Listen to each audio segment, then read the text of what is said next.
കർത്താവിൽ അനുഗ്രഹിക്കപ്പെട്ടവരെ, യേശുക്രിസ്തുവിൻ്റെ മഹത്തരമായ ഉയർത്തെഴുന്നേൽപ്പ് നാം ആഘോഷിക്കുകയാണ്. കർത്താവിനെ അന്വേഷിച്ചെത്തിയ സ്ത്രീകളോട് പറയുന്നത്, ജീവനുള്ളവനെ മരിച്ചവരുടെ ഇടയിൽ നിങ്ങൾ അന്വേഷിക്കുന്നത് എന്തിന്? അവൻ പറഞ്ഞതുപോലെ ഉയർത്തെഴുന്നേറ്റു. ഈ പ്രത്യാശയാണ് ക്രിസ്തീയ ജീവിതത്തെ വഴി നടത്തുന്നത്. ഉയർത്തെഴുന്നേറ്റ കർത്താവിൻ്റെ തിരുസാന്നിധ്യം നമ്മൾ അനുഭവിക്കുമ്പോൾ ആ പ്രത്യാശയിൽ നമ്മൾ വളരുകയാണ്. ഇന്ന് പ്രത്യാശ നഷ്ടപ്പെട്ട ഒരു ലോകത്തിന് മുഴുവനും പ്രത്യാശ നൽകുന്നത് യേശുക്രിസ്തുവാണ്.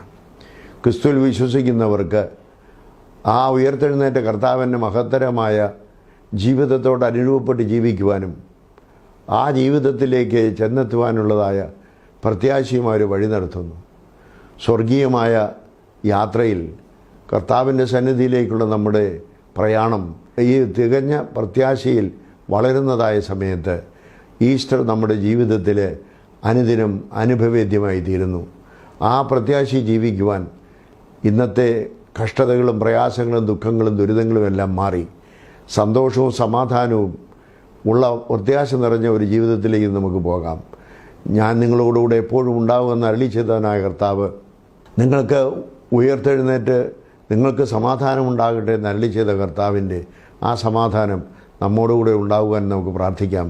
യേശുക്രിസ്തുവിൻ്റെ മംഗളകരമായ ഉയർത്തെഴുന്നേൽപ്പിൻ്റെ ആശംസകൾ അറിയിക്കുന്നു.